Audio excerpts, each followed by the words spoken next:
It is 5:30 p.m. I will go ahead and call this meeting to order of the Torrington City Council. This is Tuesday, October 7, 2025.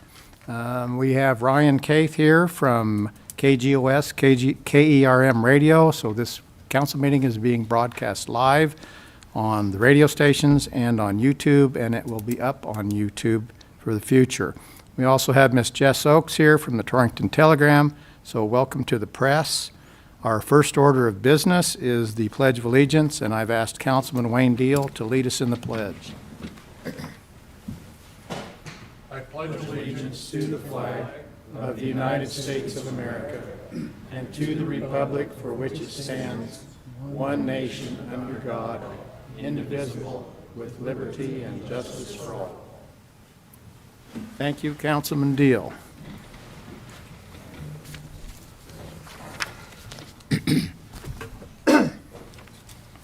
Our next item on the agenda are the mayor's informational items. I constantly ask myself to remind myself, what is the most important duty of mayor and council? What are we doing here? All 5 of us are elected by the citizens of Torrington. You must be a city resident to vote for us, and we must be city residents to run for office and to serve in office. As council, our duty is to protect the health, safety, welfare, and morals of the citizens of Torrington and the visitors to Torrington. The City of Torrington provides and oversees a police department, a city court system, a fire department, and emergency medical services department, and an ambulance service. And we also have emergency management coordination department. I remind staff regularly that this city is a big machine with a lot of moving parts that must work efficiently and must work together. I like to say we keep the lights on and provide the essential services that allow us to live a civilized life. The services provided by the city are the envy of most of the world that does not have what we have, and that most of us, including me, often take for granted. We have first-rate police and fire protection. We have first-rate emergency services and ambulance services. We have first-rate emergency management systems and coordination. We have an excellent and reliable electricity delivery. We have excellent and regular trash pickup and disposal. We have clean and passable streets and alleys. We have excellent and reliable clean water delivery. We have a safe, sanitary, reliable sewer system. We have a fine municipal airport, a fine municipal golf course, a fine municipal swimming pool, a first-class municipal cemetery, first-class ball fields and parks and walking paths. We have a first-rate administrative staff to send out city bills and collect utility user fees. We have downtown city parking lots and a public restroom which benefits the downtown merchants and customers alike. Is the city government perfect? No. There is nothing perfect in this world except God himself. But mayor and council, city staff and workers work hard to bring all these services to the citizens and visitors in the city of Torrington. We all, citizens included, strive to make the city of Torrington the best city in Wyoming and a great place to live, work, and play. Thank you.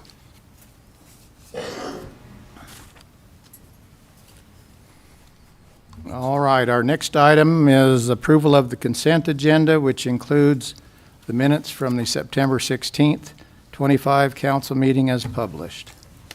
Mr. Mayor, I move to approve the consent agenda. All right, I have a motion from Councilman Deal to approve the consent agenda. Do I have a second? Second. Second from Councilman Kelly. Any further discussion? Hearing none, I'll call for a vote. All those in favor of approval of the consent agenda as published, or as presented, signify by saying aye. Aye. Any opposed, signify by saying nay. Hearing no nays, the consent agenda is approved. Next item on the agenda is the approval of the agenda itself, and I've pointed out to council that the bills proposed to be paid and approved were the wrong set, and they were delivered 2 sets this evening, and those are the bills that we'll consider in item number 4 later on. So with that brief explanation, I would entertain a motion to approve the agenda itself. Move to approve the agenda I as have, presented. I have a motion from Councilman Victorin to approve the agenda as presented. Do I have a second? Second. Second from Councilman Warren. Any further discussion?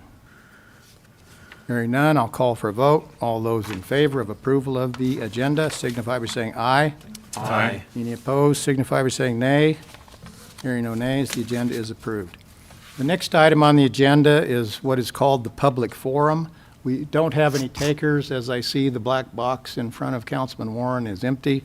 But I like to explain this because people are listening on the radio and are here present. This section of our agenda is for non-agenda items. There is a time limit of 2 minutes, and the speaker must sign up before the meeting. This is a time for the council to listen. No action will be taken during this part, but there's the information on the public forum. All right.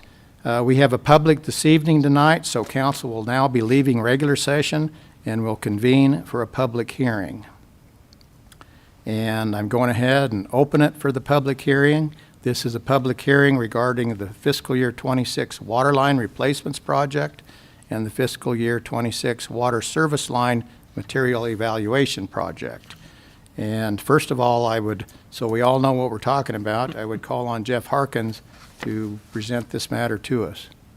Thank you, Mayor and Council. I think we should probably take these one project at a time. So I'll start with the fiscal year 26 water line replacements project. As you can see up there on the screen, that is basically the area where this project will be taking place. It includes the following city streets, which is West B Street from Highway 26 to 26th Avenue, West A Street from 20th Avenue to 26th Avenue, East A Street from 22nd Avenue to 26th Avenue, East B Street from 18th Avenue to 26th Avenue, East C Street from 18th Avenue to 22nd Avenue, and 14th Avenue from West D Street to 1,250 feet easterly. And that's down kind of in that lower left-hand corner. You can barely see it. So this project will replace 11,955 lineal feet of existing 50-plus-year-old undersized 4-inch diameter ductile iron pipe water lines with the new 8-inch diameter C900 PVC water line. There will be 314 new water service connections and curb stops will be provided to residents and businesses connected to the main line. New fire hydrants will be installed to replace those connected to the existing water mains. After all the underground work is completed, the street will be restored over the excavated areas. The estimated cost of these improvements is $4,400,000, and the city will be requesting a drinking water SRF loan in that amount to fund the project. Loan terms will be 1% interest rate for 20 years. The city's annual repayment of the loan would be approximately $242,825. The need for this project was justified by our Water Master Plan Level 1 study funded by the Wyoming Water Development Office and prepared by AV engineers out of Cheyenne in October of 2020. The study recommended that the city concentrate its efforts in replacing its undersized 4-inch ductile iron pipe water mains, which we have 39,000 lineal feet. This project is a continuation of the city's efforts to comply with the Water Master Plan recommendations and established an annual water line replacement program that would put about $1 million per year towards this effort. SRF funding will play a big role in the city being able to accomplish this undertaking, and if all goes as planned, the city could achieve this goal by the end of fiscal year 35. The construction plans for this project are currently under design and should be completed by November of this year. Once completed, we'll submit it to both DEQ and SRF for review and approval. Environmental review letters were sent to the various agencies on July 7th, 2025. The final response from the agencies was received on August 13th, 2025. All responses stated no significant impacts to the environment, and DEQ issued a Cat X, which is a categorical exclusion determination on their website on September 24th, 2025.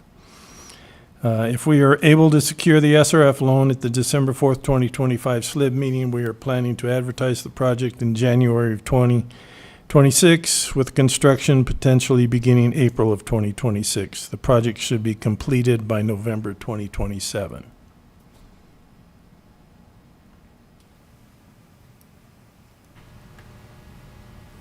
All right, thank you, Mr. Harkins. And it is a open public hearing, but I'd first give council an opportunity to ask Mr. Harkins any questions that they may have, comments.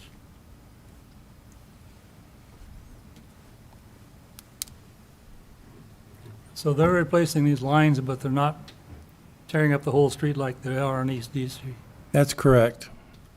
The street replacement on East Street was funded by the urban systems primarily, and we will not have that funding available for this project. So are most of these streets just blacktop then? They'll be replaced with the blacktop, so it'll be the same material, asphalt.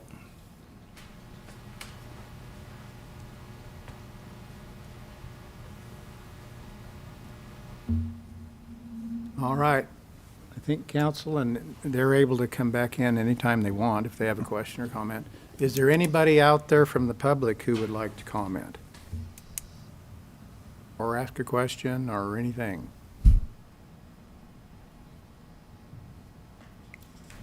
Come forward, please, ma'am. And Jenny, we know who you are, but just state your name for the record. Okay. I'm Virginia Becker, and I live at 510 East 27th Avenue. And I just have a question. I want to know if I can get a copy of that. Sure. Where and when? If I had a copy with me, I'd give it to you right now, but I'm available tomorrow if you want to come by. Okay, I'm right here at City Hall, and I can give you a copy of that. I know where you are. Okay. Thanks, Jenny. All right, any questions, comments from council, or any other questions, comments from the public? Mr. Mayor, I would just like to point out that the Wyoming Business Council, going before the SLIB board just recently, asked for $4.4 million for Lincoln County for infrastructure. Lincoln County had asked for $2.9 million, and the Business Council said that's not nearly enough for everything they need, and the entire state is in the same condition.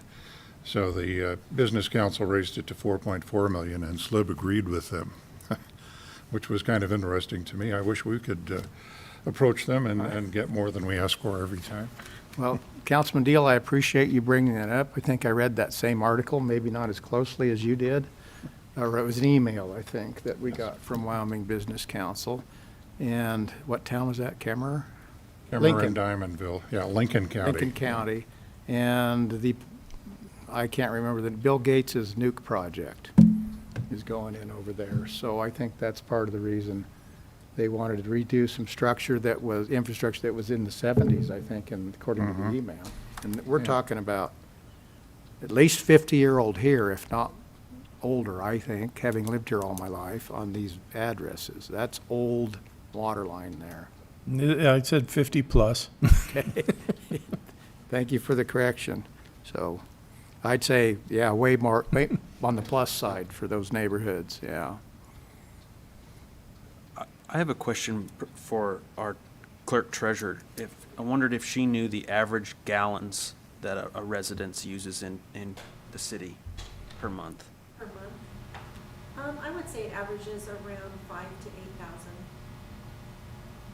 So we're looking at 15 to 25 cents on their monthly bill, roughly.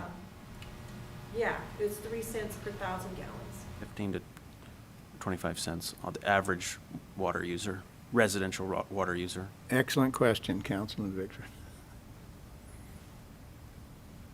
And I would just like to point out, there is so much that is here, and especially in terms of infrastructure, that we would not have were it not for the state revolving fund, the SLIB board, the grants, all the things that we get, all that ARPA money that was here for several years. We would be in a jam because we get our tax revenues from the 5-cent tax and from the other sales tax and some property tax, and that is some very minuscule amount of our total budget. It is only through borrowing money at 1% interest. Is there loan forgiveness on this, Mr. Harkins, at all? On this one, I don't believe so, but it's up to the SLIB board when we go and meet with them, I think in December. Okay. And I know, just for everybody's information, I know Mr. Harkins and Lynette and whomever is doing it is putting all this package together so that when we go present to the SLIB board, we know what we're talking about. And I appreciate your question, Mr. Victorin, on the amount of increase for 25 cents for the average user, because my experience with the SLIB board, which has only been in this job for a little over 2 years, or 2 3/4 years, they want to know. I pity the poor municipality that stands up there and they get the question, when's the last time you raised your rates? 1958. Well, you got to have skin in this game if you want to come to us looking for money, because these systems are supposed to be funded by the huge part by the user fees. That's the way these utilities are set up. So I would like to just speak, Mr. Mayor, to the broader concept, if you will, of the ongoing maintenance of a utility system, be it electrical, water, sewer, what have you. It's imperative on local governments to continually upgrade, continually replace, continually improve their systems, because if they don't, they fall behind, and fall behind rather quickly. And so we see, like on East D Street, I know that it's a very terrible inconvenience for a lot of people, as that's a major artery road within the city. But it's more important, rather, to have water lines that deliver the proper amount of water, the proper amount of pressure, that take away our storm water. And it's imperative that we keep up on these infrastructure improvements for fear of falling behind and being behind the 8 ball. And again, like you said, Mr. Mayor, going in front of SLIB and pleading for help when, like you said, the systems are supposed to pay for themselves. Now, they can't always pay for themselves, but they want to see that you're maintaining your system and working towards improving it and making it better. So these ongoing annual projects are going to be an inconvenience, but they pale in comparison to a larger inconvenience of that of a failed system or a failing system. And so that's just my spiel, rather, on the importance of upgrades, improvements, and staying ahead of system failures. I agree, Councilman Victor, and you want to keep ahead of it so you don't have an emergency situation on your hand. There have been municipalities in Wyoming that have had emergency situations on their hands, and that's not a good spot to be in. It truly isn't, because you're not getting the services to the public, and then you're in a jam trying to figure out how much it's going to cost to repair things, and things are just getting more expensive and more expensive and more expensive. Concrete is up out the roof this summer, I think, just concrete. Also, for those listening, we throw acronyms around SLIB, S-L-I-B, that's State Land and Investment Board. That's who we go to with these requests.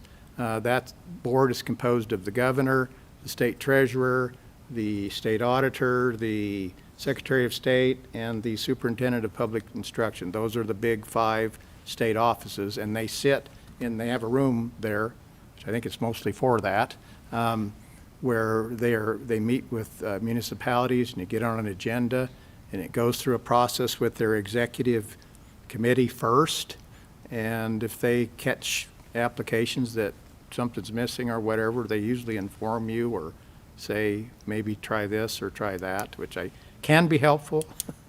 But that's just how that SLIB system works. So the city of Torrington, and you better go prepared if you're going to ask them for grants or loans, because they really will question you. When I've gone in the past, it's usually, I'm no expert. I explain who I am. I'm not the engineer. I can't explain it like my city engineer can. And I've got the finance lady with me and everybody we need to give a good presentation. So that's how that works.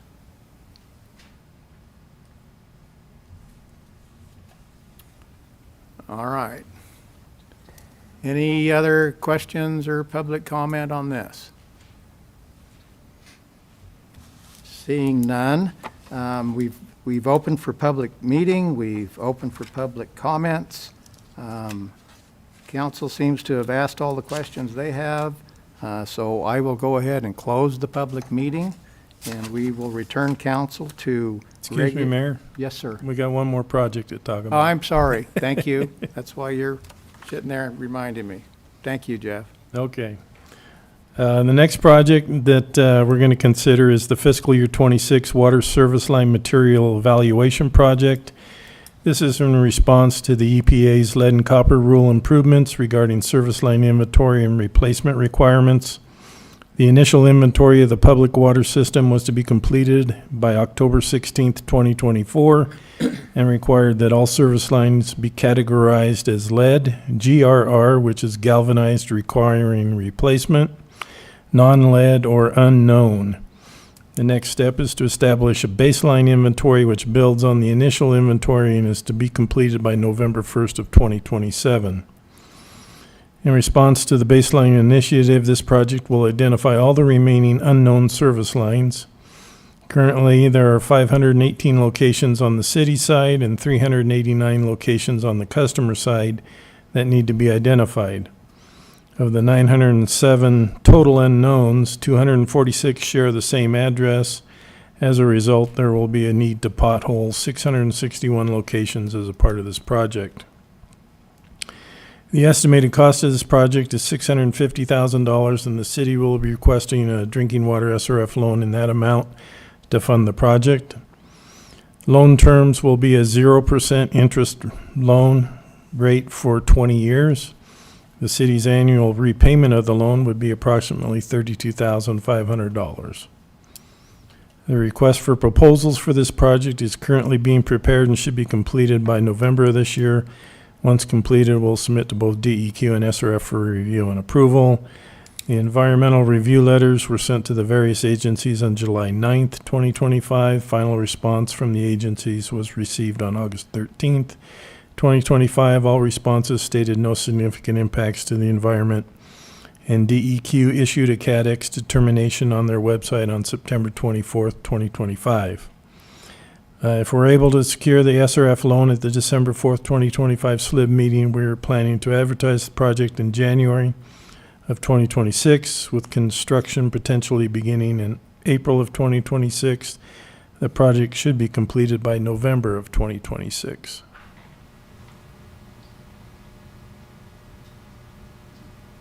All right. Council, any questions for Mr. Harkins on this second part of this? Go ahead, Councilman Victor. Director, can you go over those numbers again on the locations? I think you said there were approximately 900. There are 907 locations that we have unknown what the service line material, water service line material is. On some of it's on just the city side, some of it's on the customer side. There are like 246 that share the same address, which kind of is a benefit to us because we only usually have to pothole one location to be able to determine what both sides are. And what they're looking for is lead pipe. That's primarily what the rule was stating, but they also take issue with that galvanized pipe too. Okay. And I think I'm hearing from Tom Droxel, the water department, there aren't many lead pipe issues here in Torrington? Because somebody in the past. There was used an copper. ordinance, I think back in 1982, that established that there would be no lead service lines used in the city of Torrington. About the only thing that we're going to probably find is what's called a lead gooseneck, and that's usually what is placed into the main line, and then the service line is attached to that. I think I do have a picture of one of those, if I can.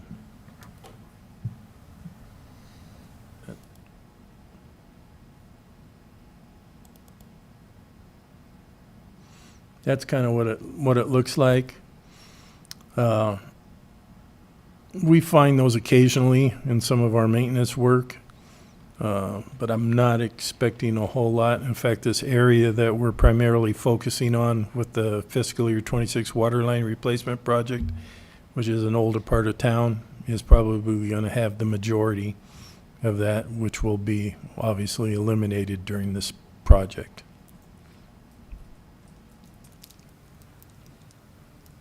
That's a good coordination. Absolutely. Now, most of the galvanized lines are taboo too, aren't they? They're what again? You can't use a galvanized connection in water line anymore, right? Most people don't, because the galvanized, even though it doesn't necessarily rust on the outside, it will have scale buildup on the inside, and eventually your water pressure and the water flow that you get is going to be severely reduced. It's kind of like what we have with our ductile iron water mains. If you want to look at one of those. This is a 4-inch main with scale buildup on the inside. You can see that the actual diameter of the pipe here is greatly reduced, so you're not getting as much flow through that pipe as you normally would with a PVC pipe, which does not ever build up any scale whatsoever.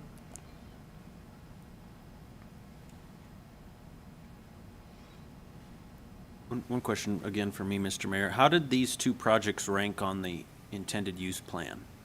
It's a good question. Both of them were about the same ranking, around 9 or 10. I don't know if exact. I forgot to look that up.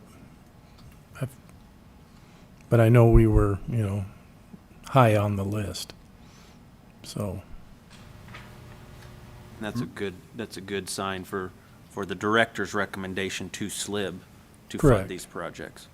correct. And the EPA and Nope. DEQ is getting after cities and towns about this issue too. Okay, for the water, the one we're just talking about, we were ranked 13, and the other one was.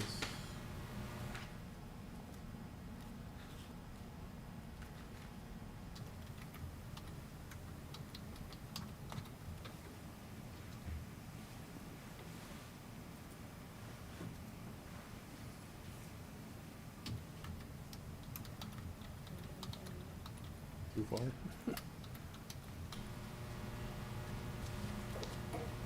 People don't know what the inside of a water pipe looks like.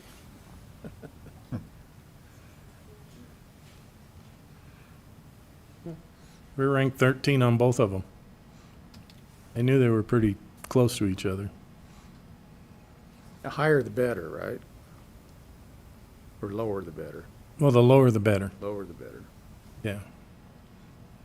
The EPA mandated this, that we check all these pipes, right? Yes. What happens if we don't get it done within their time frame? I don't think that's going to be an issue for us because prior to this project, we had already established an inventory of 72% of the city's infrastructure. And the 28% that we don't have is what's being taken care of with this project.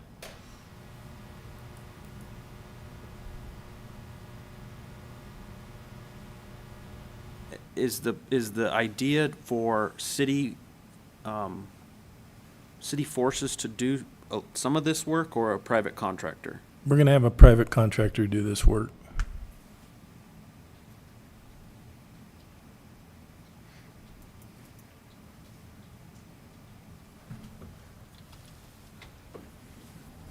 There's a lull in the questions from the council. Is there any member of the public that wants to speak to this issue?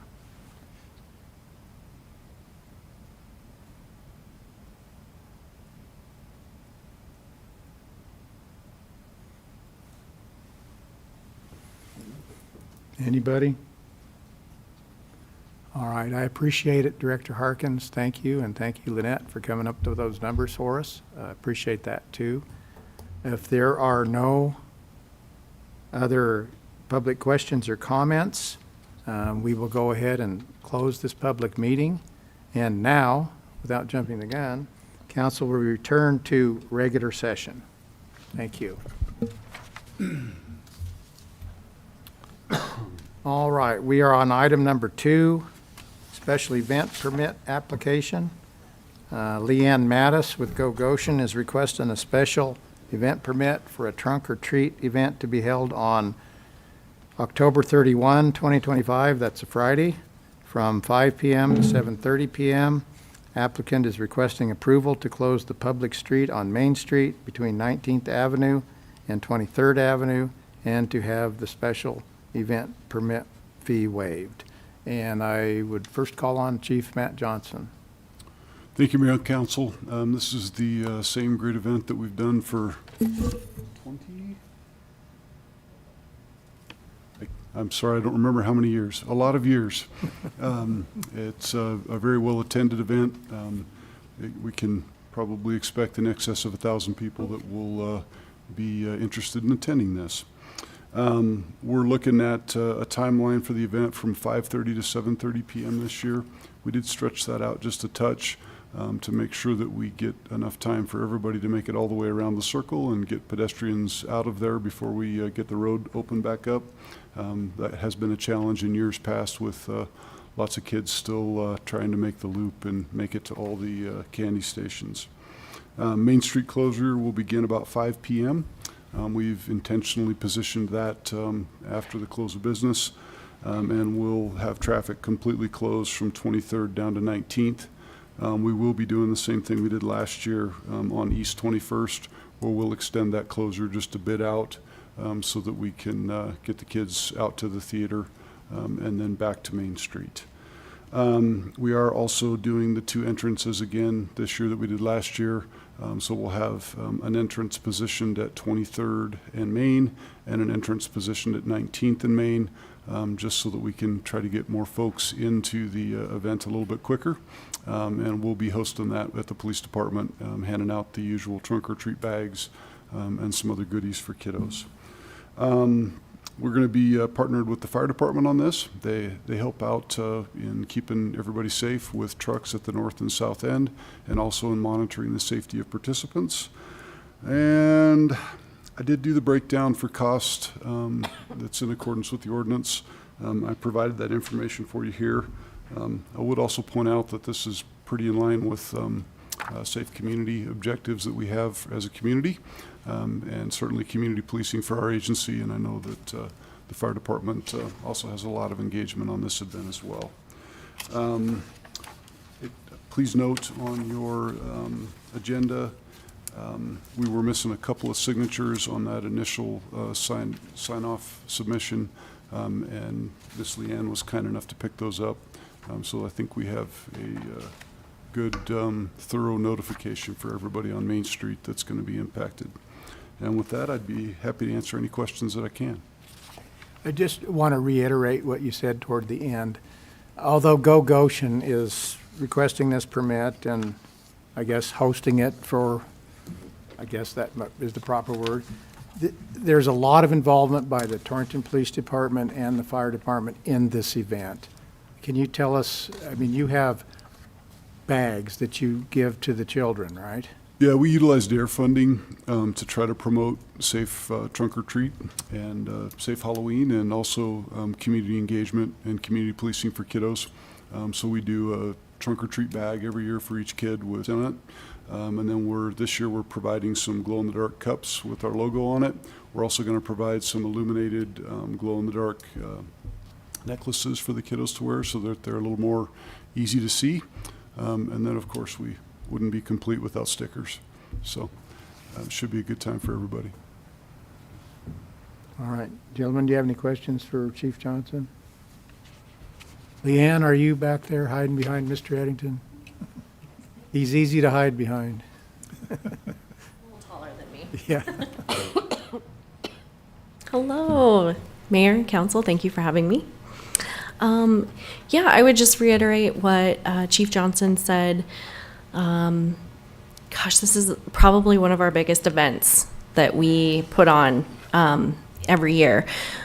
We gather that we bring out about 1,000 Might be more. kiddos. And, with parents bringing them, I would say we get around 2,000, 3,000 people in our downtown corridor for this event alone. So it really is one of our largest events. And also, as he mentioned, it really is a partnership. I kind of just help with the coordination of things, and the police department, city employees, the fire department all play a really huge role in it as well. So it's an awesome, safe event for kiddos. So I just want to comment. I live on Main Street, and I have for 21 years. In earlier years of living there, we had a lot of trick-or-treaters. Okay, we don't even have them anymore. And I don't know what about other neighborhoods in town, but I think parents and kids really take advantage of this. Yeah. If you've got 1,000 kids and one or two parents with the kids, you are talking 3,000 people. And I think they're sort of trick-or-treated out by the time they make those rounds. they do get they get quite a haul on Main Street, that's for sure. And yeah, I have heard that. I've heard that not as many folks see kiddos out in the neighborhoods, but I think that plays into the safety aspect of it, which is kind of the reason it was brought to Main Street, I believe, initially. So, Well, it's yeah. working. It's one of our favorite events for sure. My Main Street crew, we like the Halloween. You guys go by the Edward Jones, Ryan Young's office and see the window display there. My Main Street crew put together. It's pretty fun. So. All right, yep. Go ahead, And Lynn. I will mention this year, we do have one thing we brought that's new this year is a trunk decorating contest. So we typically get quite a few folks that come out and decorate trunks and go all out, and we thought it would be fun to kind of add that element of giving away prizes for those that go above and beyond. So that is a new thing that we're adding. People can participate. It is a free event. However, if folks want to participate in the decorating contest, we do ask that there's a fee of $25 for that, just so we can have some prizes to give away. So, Okay. other than that, it's free. All right. Did you have anything else? I'll let these guys ask you any questions they might have. I think that was everything that I had. Of course, I always just want to give a huge shout out and a big thank you to our police department and city employees and the fire department that play a huge role in this event as well. So, Gentlemen, do you have any questions, comments for Leanne? Just a comment, Mr. Mayor. My only disappointment is that with the lack of trick-or-treaters, I have less of an excuse to buy Halloween candy so I can eat the leftovers. but you can still I'll allow I'll allow that. Less chance of getting a soaped window, though. That's true. He knows what I mean. Younger kids don't know what that is. All right. Any further questions for Leanne? All right. Thank you, Leanne. Thank you so much. All right. That was a good presentation by Leanne and by Chief Johnson. That's pretty thorough. I do think it's a popular event. If council doesn't have any further questions, I would entertain a motion to approve the special event permit application and waive the special event permit fee and waive the costs. Well, Mr. Mayor, since this also is for safety for the kids, I would make a motion to approve the special event permit, waive the $200 fee, and waive the additional costs. All right. I have a motion from Councilman Deal to approve the special event permit in item 1, waive the special event permit fee and waive the cost. Do I have a second? Second. Second from Councilman Kelly. Is there any further discussion? Hearing none, I'll call for a vote. All those in favor in item number 1 of approving the special event permit application, waiving the special event permit fee and waiving the costs, signify by saying aye. Aye. Any opposed, signify by saying nay. Hearing no nays, the special event permit is approved, the special event permit fee is waived, and the costs are waived. Thank you, Leanne and Chief Johnson.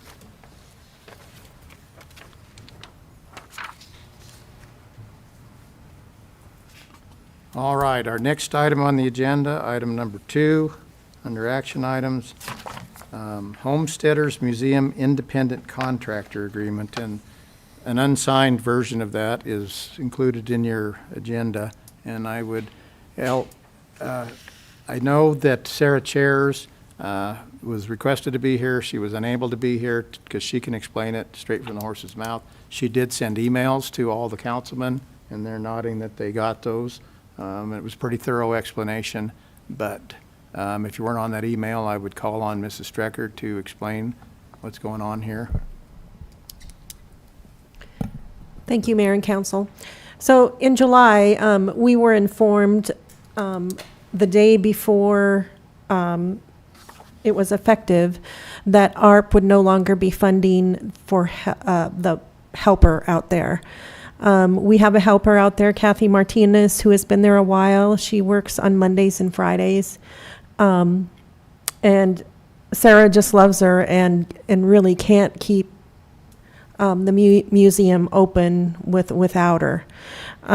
So we kind of went into emergency mode because we wanted to make sure the museum stayed open in peak tourism season.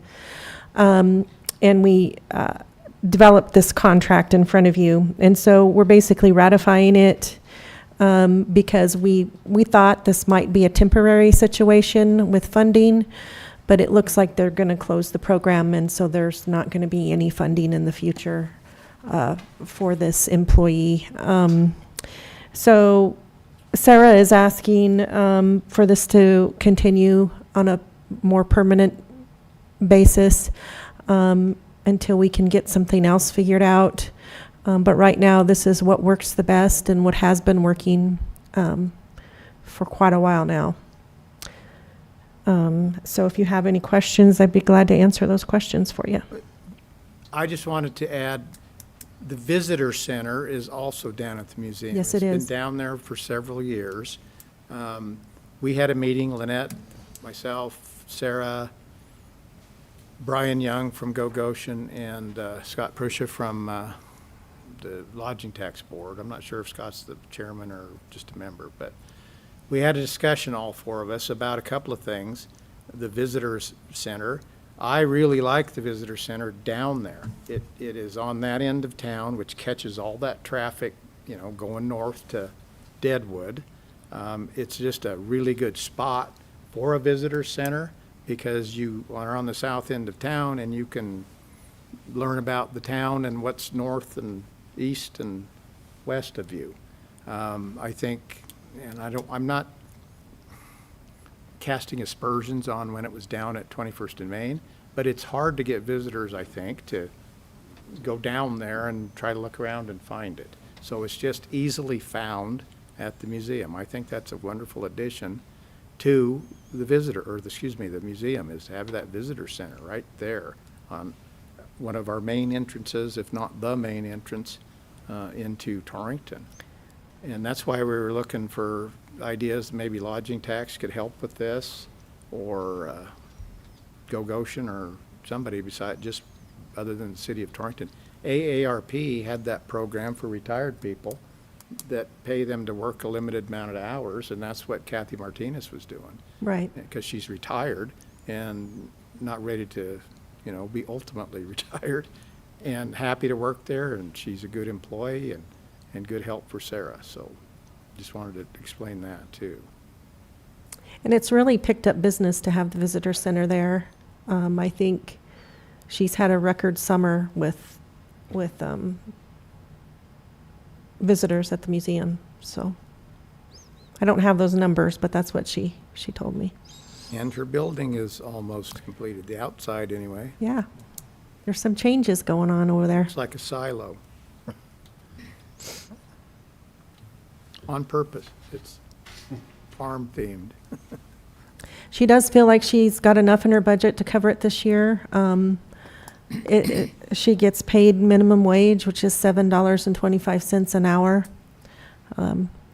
So it's not a huge expense for the city. Couple question and a couple things to add, Mr. Mayor. Does the tourism board have interest in helping?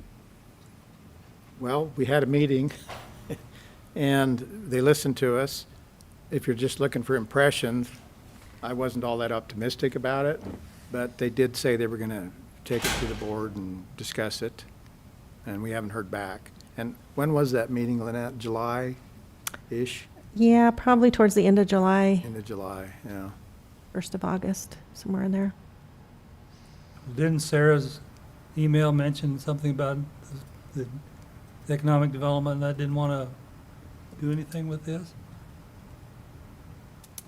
I think she talked about our meeting. They talked about taking it back to 21st and Main, The visitor center. the visitor center. Yeah. But we haven't heard if they're going to do that or not, but The biggest thing with having it downtown is you can't find a place to park.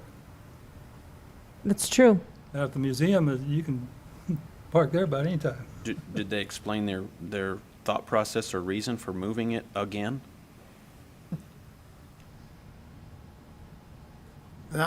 Not really.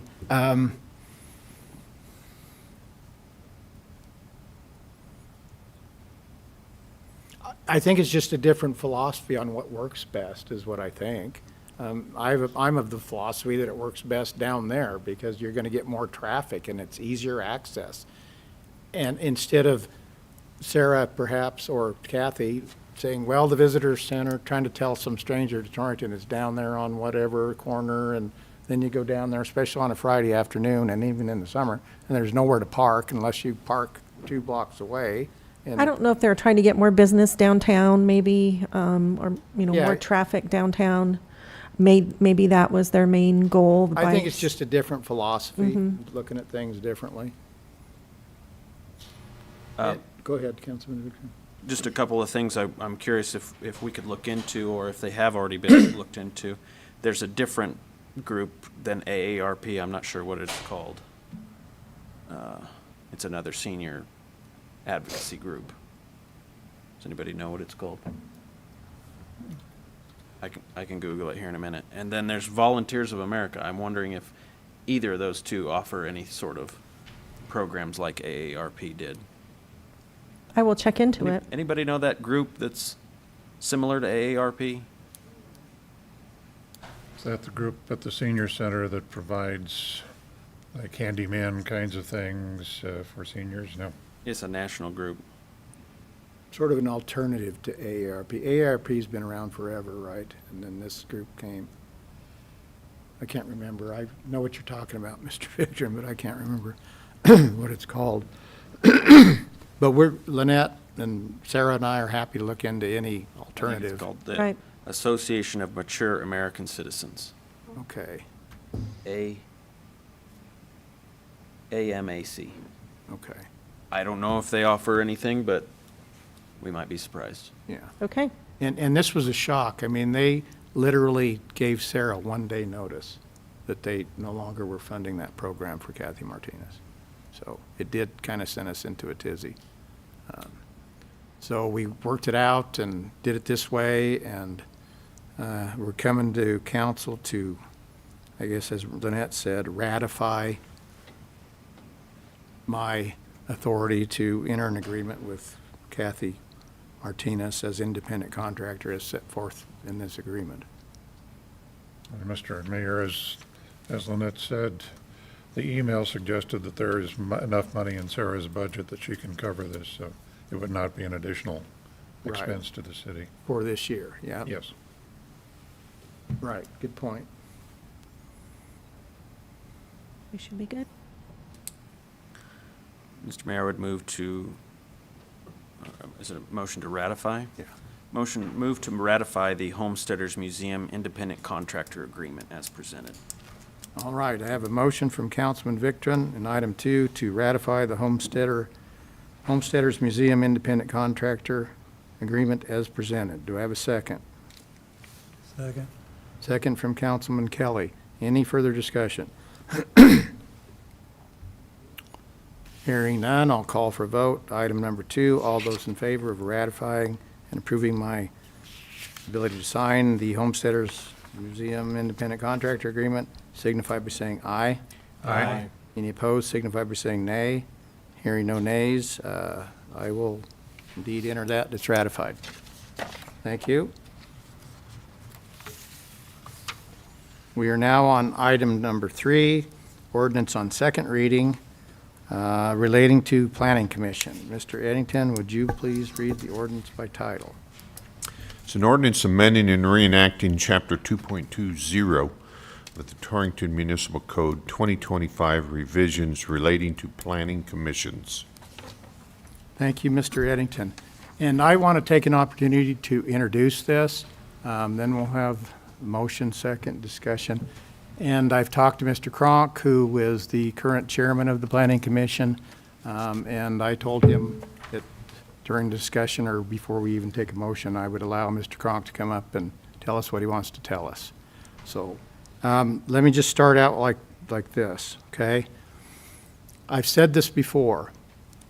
I, as mayor, you gentlemen as council, are under certain authority. We are under the authority of the United States Constitution. We are under the authority of the Wyoming Constitution. We are under the authority of the Wyoming statutes. And in certain instances, we're under the authority of city ordinances. That's what we're under. We're all accountable to all of those things.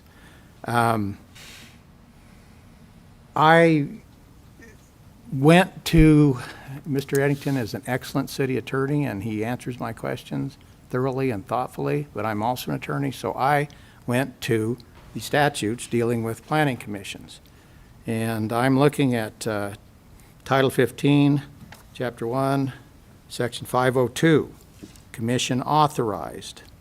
This is a statute that was passed by the state legislature in 1980, which sets up the ability for a city to do this, okay?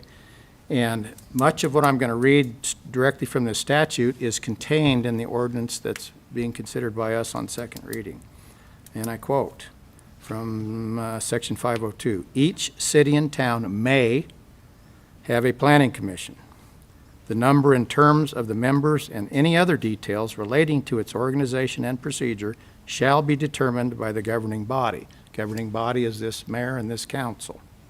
And that was a statute that was passed in 1980, and I believe this probably was the basis for, I think, the original statute, which was passed around 1983.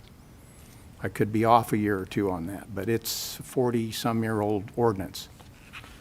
And then I turn the page in my statute book, and I look at Section 15-1-507, General Powers of Commission. The commission has all powers necessary to perform its functions and promote municipal planning and may make reports and recommendations relating to the plan and development of the municipality to public officials and agencies, other organizations, and citizens. And it may recommend to the executive, which is me, or legislative, which is me and you gentlemen, officials, programs for public improvement and their financing. So I've been saying all along that this is the planning commission. We don't even have to have a planning commission, okay? There wasn't one that I'm aware of prior to 1983. And the history of it is that council back then passed this. I think that we should have a planning commission. I feel or sense that council appreciates the work that the planning commission does, and the council understands the way the system works. It's an advisory body that takes things of first impression after it goes through Mr. Estes and the permit and tells the citizen what they need to do regarding publication and so on, and then presents a packet to the Planning Commission. Then they meet and they talk about it and they recommend it or they recommend against it. That's how it works. Ultimately, it comes to the mayor and to the council, okay, sitting as the Board of Adjustment. That's a technical term under the statutes. It deals with zoning and variances and changes and all the things that we, not all the things, but a lot of the things we deal with. So this mayor and this council have final say-so on, granting conditional use permits, plats, all the things that come before both the Planning Commission and before mayor and council. I just want to remind you, Mr. Kelly was on vacation on June 17th, so he wasn't here when I brought the ordinance on first reading, and it failed on a 2-2 vote back on June 17th. But we discussed it in great detail on June 17th at the council meeting, and Mr. Cronk was here and spoke in great detail to it. And I met with him tonight, and I appreciate his being here. And I am going to allow him at a point to come up and tell us whatever he wants to tell us. We also had a work session, and one of the items on the agenda for the work session, and that was on September 9th, where we again discussed the Planning Commission and this particular ordinance in great detail. Okay? In fact, I discussed it probably in so much detail everybody was tired of it. Okay? So this council and I have had time to look at this, agree with it, disagree with it, whatever. Then we had the first reading of this ordinance on September 16th. Okay? There was again discussion on first reading of this ordinance. On first reading, there was a motion made, a second, and it passed on first reading 4-1. So here we are, as our typical procedure is, all ordinances have to survive 3 readings. We are now here on second reading, okay? So with that probably overly detailed explanation, I would call on Dennis Estes.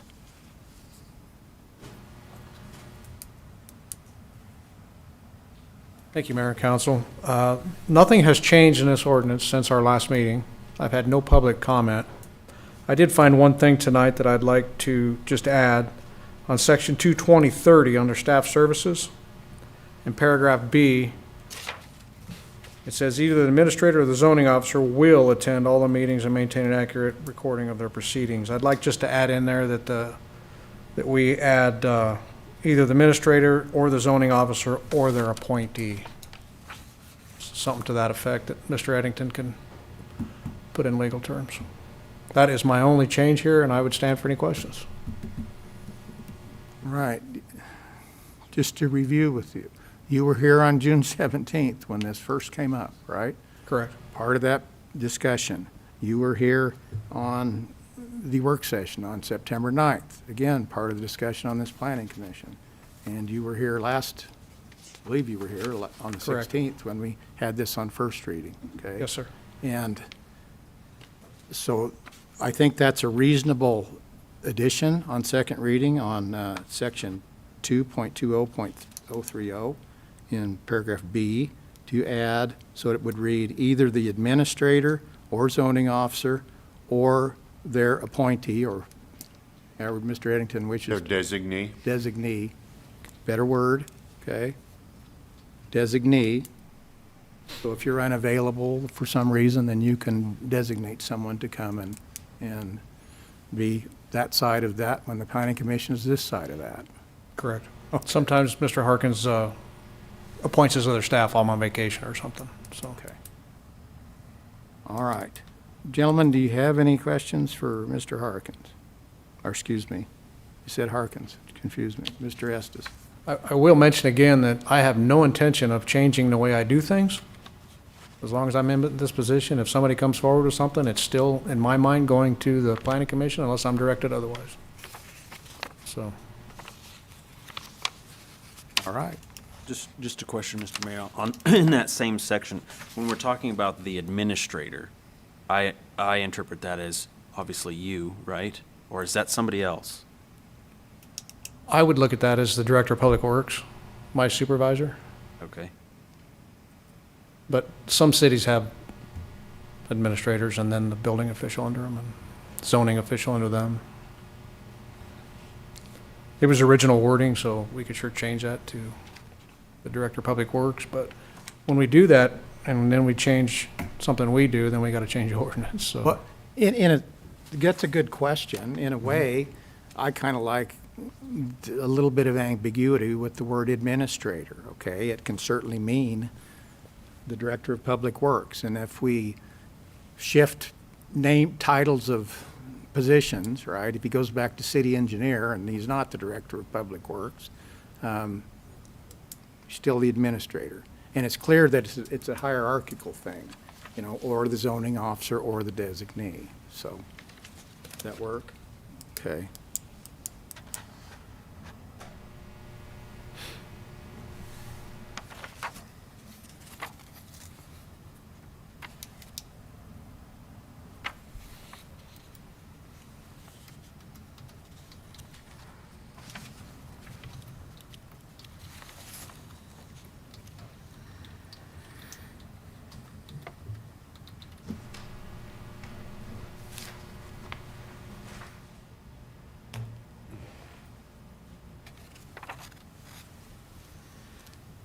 Any further questions for Mr. Estes?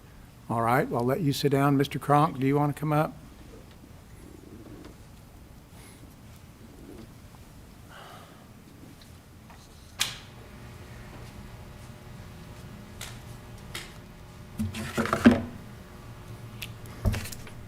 Thank you, Mr. Mayor and Council, for allowing me to speak. I thought we had this put to bed June 17th, but I guess we didn't. So I believe my first remarks will be directed to the building inspector. At the June meeting,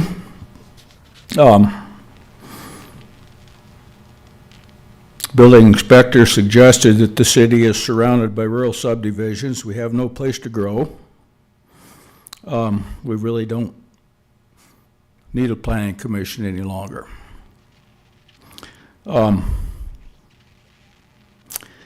like better thinking than that, more progressive thinking perhaps. About 1900, there was a movement in Congress to decommission the patent office.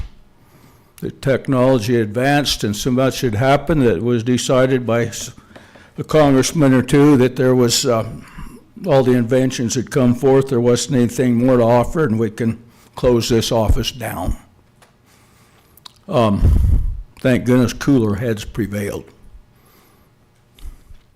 And the patent office still goes forth. It's been awful busy the last 30 years with technology. But my business is located on east edge of town, and I can look east to the feedlot, and I can see room for an awful lot of growth in the city of Torrington. I think the Planning Commission should be involved in this growth. But I have been getting a lot of information, visits from people that have built in Torrington, and right now I'm going to address the new business park. The Baumgars building, huge, probably the biggest building in Goshen County. That was basically the anchor that started the business park. A few years later, another huge addition was added onto it. It just went click, click, click, and everything happened. It's in business. The Off the Hook slaughterhouse, I was involved, the Planning Commission was involved in that. The first thing we had to do was get a variance to allow a slaughterhouse to exist there, because that was one of the businesses that was strictly prohibited by the covenants of the business park. Being a bit of a cattleman myself, I realize they're not very valuable on the hoof. They need killed to add value. I was happy to see that be able to happen here in town, and that just came together like clockwork, up and running. Wonderful little business in the business park. There's a new Quick Lube up and running now. That just came together. But Mid-States Tire, I don't know what happened. It took them 3 years. That project was held up 3 years. I don't know why. I'd like to know. Yesterday, I was in the Cowboy Clinic. Matt Jacobson is trying to build a wonderful new business in Torrington. I asked him, what's the holdup? Well, he said, I guess it takes 2 years to put up a simple steel building in Torrington. He even told me that he had to spend $7,000 to some California engineering firm to get jumped through the hoops. I would have thought that the day that the building permit was signed and paid for, that he was free to go ahead and build, but evidently no, it was held up for 2 years. I don't know what the answers are to these questions, but there seems to be some problems that really need to be addressed.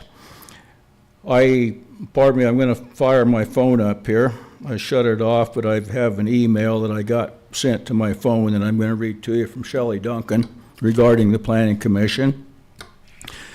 But what I handed out to you was the Planning Commission and it's old news. It's basically the same thing I sent to you on June 17th, but that was a city ordinance that I see 1, 2, 3, 4, 5 people here swore to uphold when they took their oath of office, that they would uphold every statute and ordinance of the city of Torrington, Wyoming. It doesn't seem to me like that was to tinker with it or change it. It was to honor it. And I don't see why that doesn't still stand. Our biggest problem is we don't have membership. We had a working planning commission for 30 years, over 30 years, while I've been on it, because we had membership. The ordinance calls for 5 residents in town and 2 from out of town to seat that planning commission, with 4 constituting a quorum.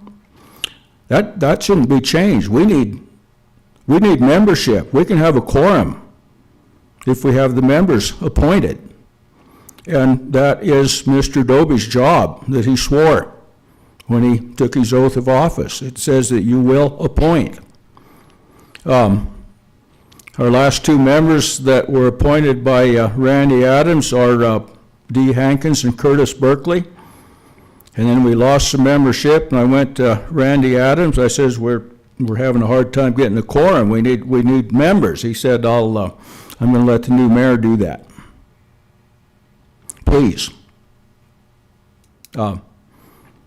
Get us some membership. We've had wonderful discussion and we've done some amazing things on that planning commission over the years. But we need members so we can have a quorum. Also, the planning commission is part of the checks and balances of city government. I wouldn't want to see that go away.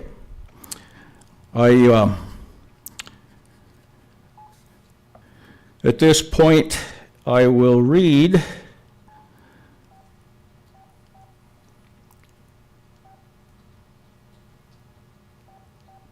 the letter from Shelley Duncan.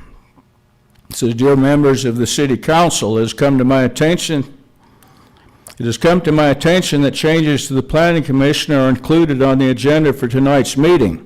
As this is the first I have heard of this item, and due to the short notice, I regret that I'm unable to attend in person. However,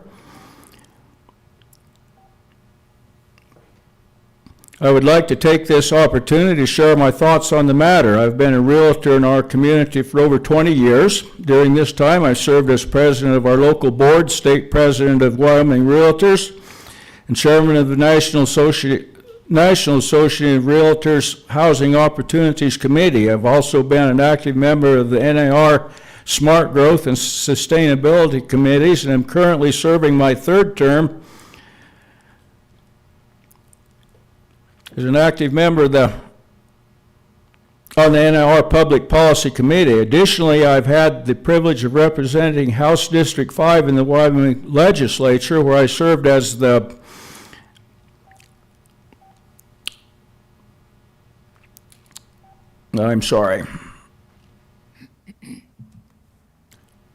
where I served on the Corporations Committee, the committee through which most real estate-related legislation was drafted or heard.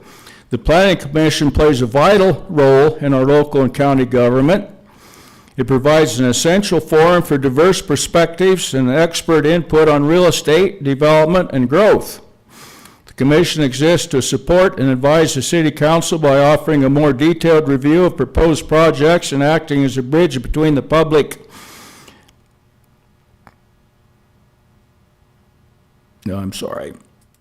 a bridge between the public and elected officials. Over the years, I have greatly valued the work and dedication of the Commission and its members. With that in mind, I would strongly urge the Council to prioritize filling current vacancies before considering changes to the composition of the Commission. Reducing the number of members should only be considered after a diligent and transparent effort to fill the existing seats has been made and proven unsuccessful. While I understand the challenge of maintaining quorum and participation in today's busy world, I encourage you to explore alternative solutions such as allowing virtual attendance via Zoom or Google Meet and enabling electronic voting for Commission members.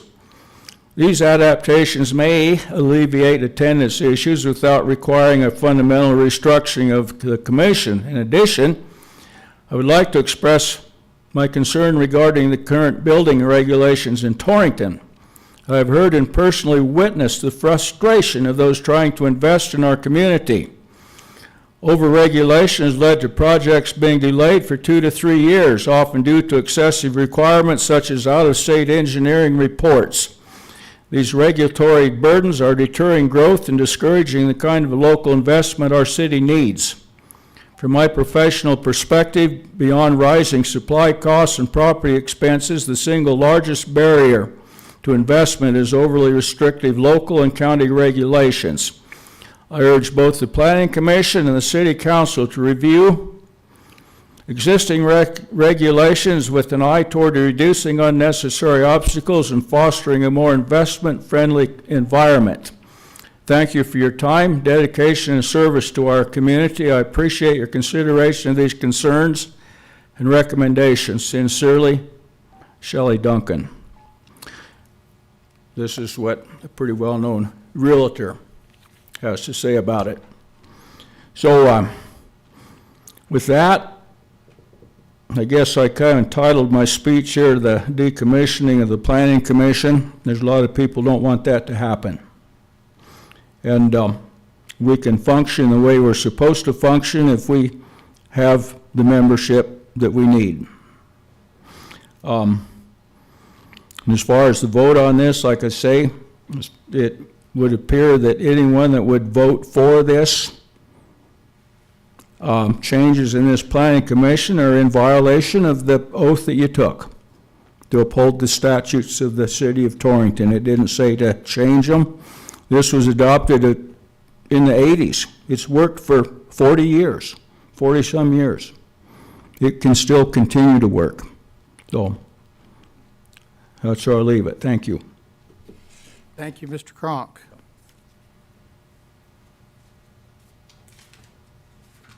All right, does council have any more questions for Mr. Estes? Mr. Estes.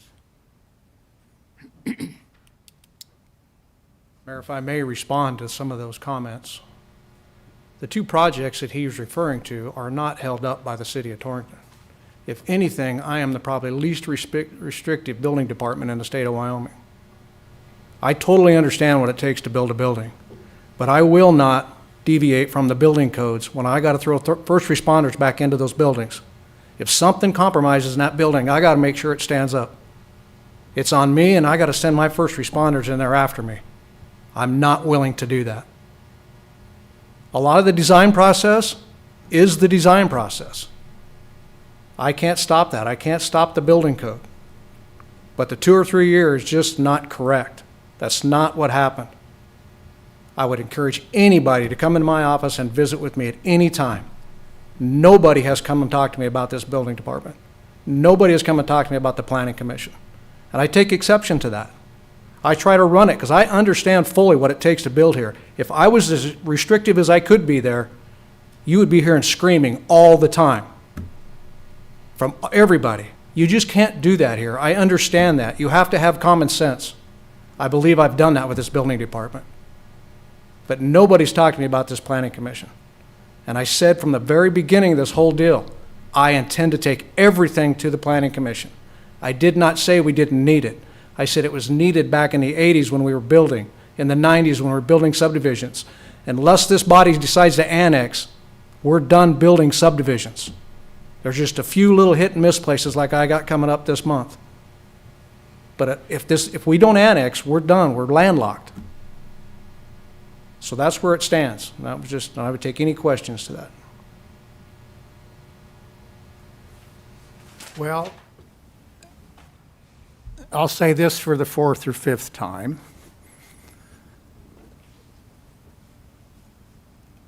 I submit that it's better to have a 5-member planning commission, okay, for a number of reasons.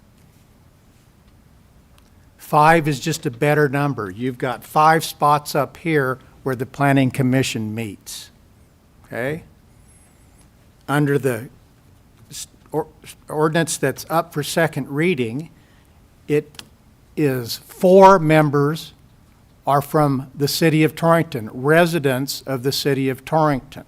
This is a City of Torrington Planning Commission. And 1 resident from outside the city, a county resident, okay? I don't like the old makeup of 5 city residents and 2 county residents. I think that gives too much authority to people that don't even live in the city. And if under a hypothetical, if you have a 7-member planning commission with 2 county residents, you can have a quorum of 2 city residents and 2 county residents. And then you have a 50% input from the county on a city planning commission. I don't like that proportion. I don't like that balance. Okay? I think government should be simpler. Okay? And Mr. Cronk, I will address this. Under your theory that we are not allowed to change anything while we're in office, well, that's just wrong. We are allowed to change statutes. We're allowed to improve them. We're allowed to, there's ordinances. We're allowed to streamline them. We're allowed them to make them more useful. No one's getting rid of the planning commission. I've had people argue to me, why should we even have one? Okay? There's a reasonable argument for that. But I have the sense that this council and I want a planning commission, okay? And the system continue to work as Mr.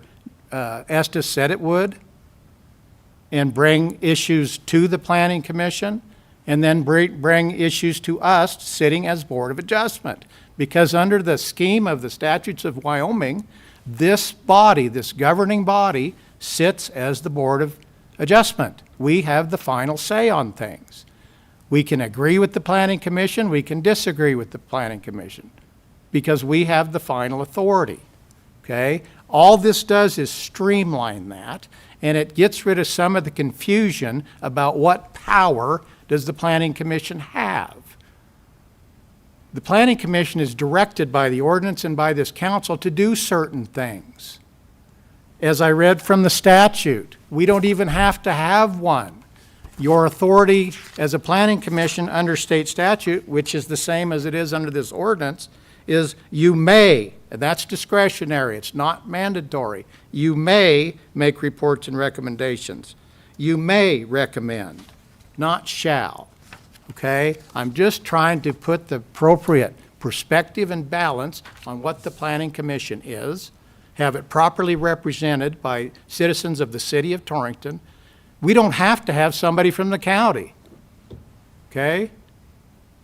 I think that's kind of a gracious offer to the county to have a planning commission made of one person, not from the county, to get that perspective.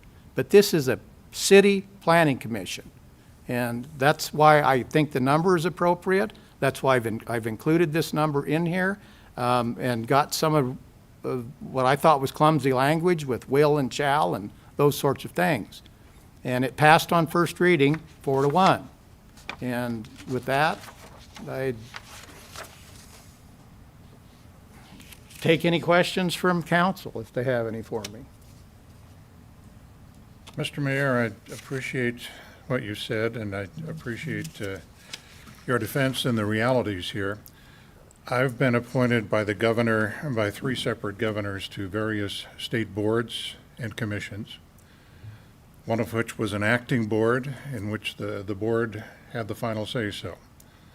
I've been on a commission for 10 years serving Wyoming State Parks and Cultural Resources. It was an advisory board. We were never granted the authority to make any decisions.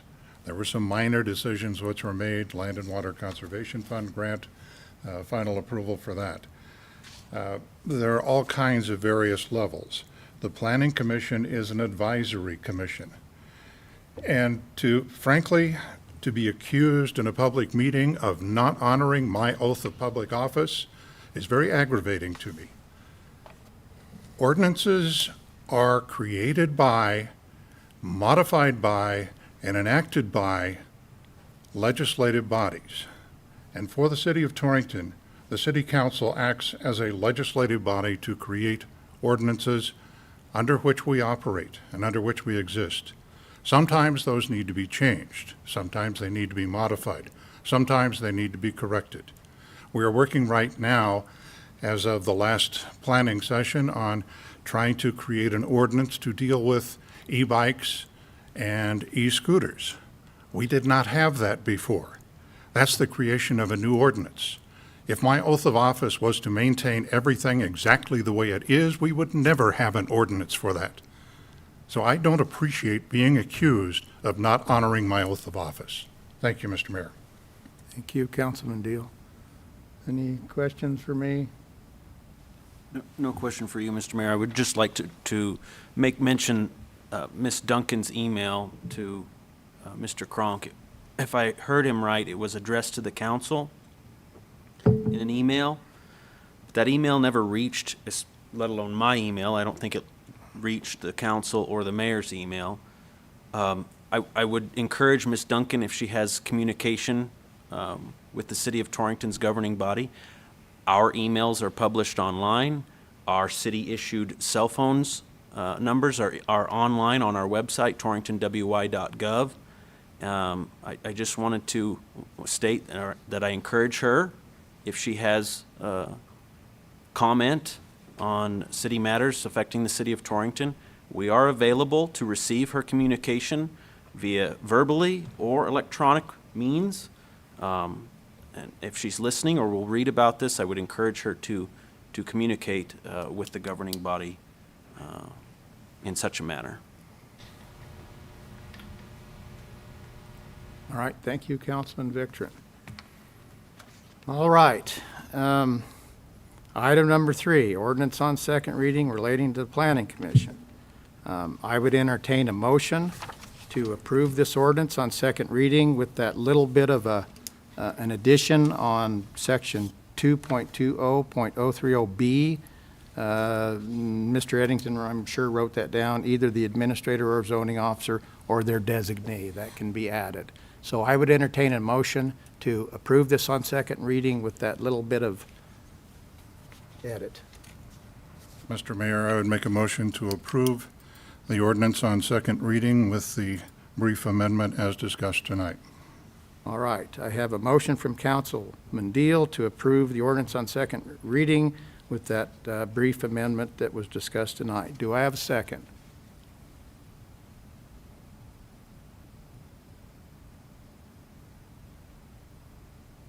Second. Second from Councilman Warren. Any further discussion, gentlemen?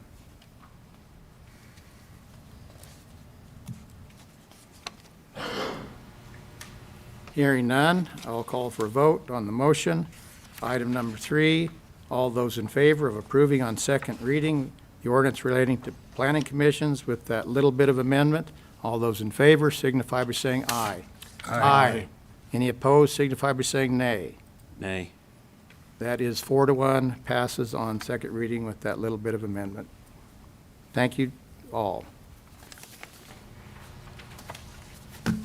All right, we are on item number 4, approval of the bills from September 17th, 25 to October 7th of 25. And as we mentioned at the top of the agenda, there are 2 lists of bills to consider, and each member of council has those. So with that explanation, I would call on Mrs. Strecker. Thank you, Mayor and Council. I apologize for the error going out on Friday, but both sets of bills for your approval are handed out tonight, and I'd be glad to answer any questions on those sets of bills.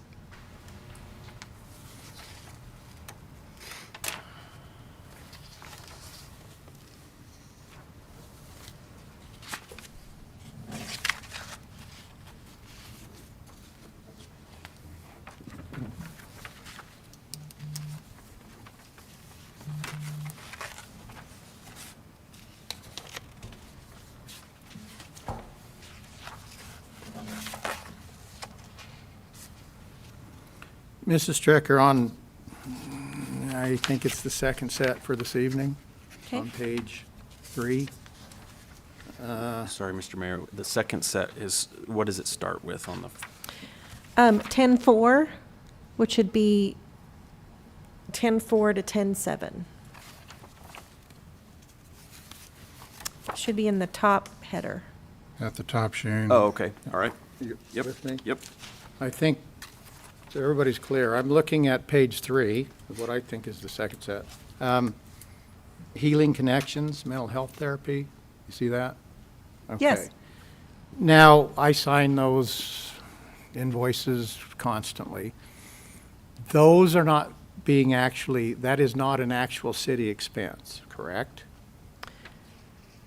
Well, it's an expense that we're fully reimbursed for. That's what I Yes. meant. Ultimately, there's a grant that we're reimbursed for those payments for mental health therapy, right? Yes.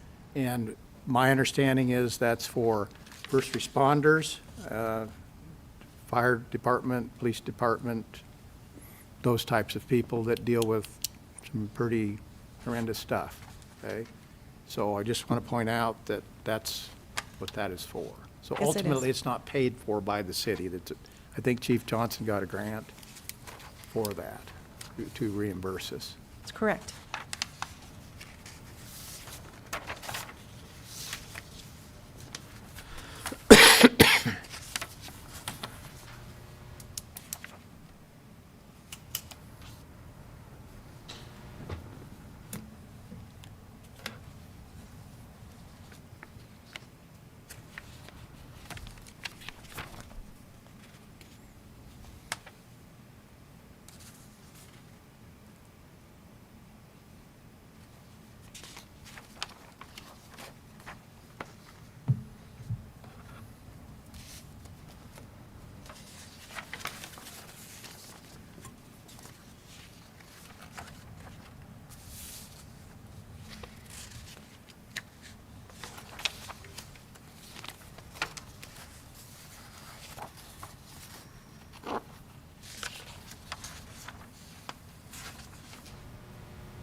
Mr. Mayor, if there's no further questions, I would make a motion to approve the bills as presented.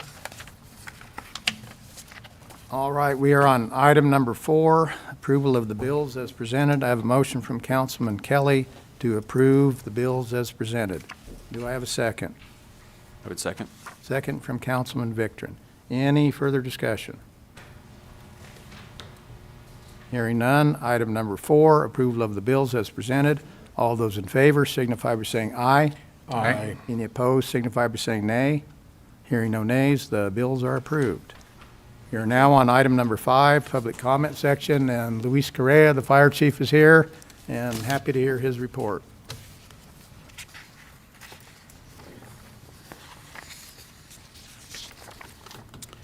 Thank you, Mayor and Council. So yeah, since the last time we met, we've had about 6 calls, a couple fire alarms. One of them, which I believe was the alarm system, or the alarm company was doing maintenance on the alarm and set it off and didn't get dispatch notified in time. A couple grass fires, and then a motor vehicle accident at the Cobblestone. And then the last call was, of course, I'm sure everybody heard the plane crash just outside of the airport property. That's what we have as far as calls go. As far as other things go, October is a pretty busy month for us. We're currently in Fire Prevention Week. I missed staff meeting this morning because we were at Lincoln doing fire prevention with the Lincoln Elementary kids. I believe this week we have we'll make a trip to Valley Christian and Diversified Services to do fire prevention stuff, and then next week we will go and do some stuff with the kids at TLC for Fire Prevention Month. But as far as that goes, that's what we have going on currently. Isn't it a pleasure to work with those younger children? Oh, we were talking about that on the way back. The conversations that are had with those kids it's just priceless. They still want to listen to you, want to learn, and don't think they're smarter than you. Yeah, it's nice. Yeah, Give them a year or two. I definitely say I always get more out of it than they do, I'm sure. All right, gentlemen, thank you, Fire Chief. Do you have any questions for the chief? Just a kudos, thank you to the emergency responders on that airplane incident. You know, that could have ended a lot worse. As a pilot myself, is one thing that is constantly ingrained into you, to be almost second nature, is how to respond in a flight emergency such as that. And you don't have much time from the moment you realize that you have a problem, to figure out where you're going to land, especially after takeoff. So my kudos to all those emergency responders that helped with that gentleman and made sure that incident didn't turn into something worse. Yeah. Thank you for that. And I just want to say, I know there's been wide coverage from the Scottsbluff news media, the local news media on that. Anybody who doesn't realize, my understanding was that pilot attempted to land not on our airport property, on a hayfield almost due north of the airport, right? And I don't know what the distance was from the airport boundary to that hayfield where he ultimately ended up. But that was probably a conscious decision on his part to look for the safest place for him. I'm not a pilot, I'm asking you, Mr. Big, and for everybody on the ground. I mean, that's kind of an instinct, isn't it? I want to survive myself, and I don't want to hurt anybody else. So I appreciate that, pilot. You know, you have issues, and could have been a lot worse. Yeah, I think so. Yeah, it was definitely quick thinking on his part, and I believe he didn't land back on the airport because he didn't have the speed or the He didn't have the altitude to make it back to the airport. Right. So, but just so everybody's oriented as to where it was north of the actual airport. Yeah, in the just, hayfield across Sheep Creek Road. it was, I believe that field shares a fence line with the airport, so Okay. it was fairly close, just, and, the, It's almost near that outdoor RV storage area, relative area yeah, where it is. yeah. But, the engineering that goes into these airplanes is pretty amazing. The safety features that allowed him to essentially walk out of his plane and get the medical treatment he needed was pretty amazing. All right. Thank you, Fire Chief. Gentlemen, do you have any more questions for the Fire Chief? All right. Thank you, Luis. Appreciate it. Yep, thank you. All right. We are in public comment section. We've heard from the Fire Chief. Is there any other public comment from the public first? And I will give council an opportunity if they have anything to speak about or speak to during public comment. Seeing none, we have completed this evening's agenda. Since it has been completed, this meeting is adjourned, and thank you.